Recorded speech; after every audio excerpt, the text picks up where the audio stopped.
Hey everyone, it's James at Urivo, New York's #1 commission rebate brokerage with our first Manhattan market update of the year. When we do these market updates, we generally look at contract activity, inventory, and mortgage rates. And all three of those are flashing warning signs for the market.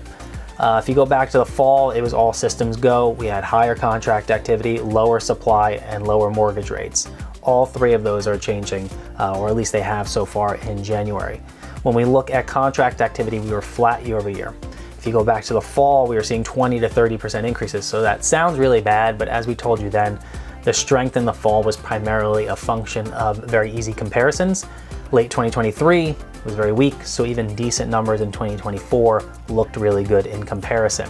When we look at demand versus normalized levels of demand, you can see we did have a pullback, but we're still okay. So contract activity is okay. On the inventory front, kind of the same thing there. In the fall, we are seeing declines and we are seeing accelerating declines. The declines were getting more significant, bigger declines each month. That also changed this month. We saw a 6% decline in inventory in January. That was down about 9% at the end of December. So I put together the same chart, which I think summarizes the situation pretty well. You can see that move to the downside was reversed in January, and we're back to levels that we were seeing in the summer. And then finally on mortgage rates, this isn't really anything new, but mortgage rates continue to bounce around 7%. So buyers aren't getting any breaks there.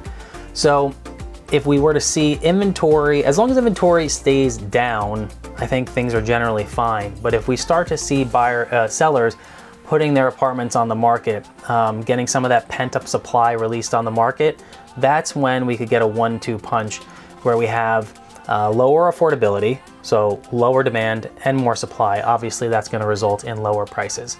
So this is what we're watching. January is always a very slow month, so you don't want to over extrapolate, but it is interesting that all three of these are flashing warning signs at the same time. So we're getting into the spring selling season. If you are looking to get started with your search, we'd be happy to help. You can reach out to us at info@urivo.com. We'll slice and dice this data specific to your search, walk you through the buying process, and of course get you a commission rebate for up to 2% on any property in New York City. Thank you for watching, and we will see you next month. Bye.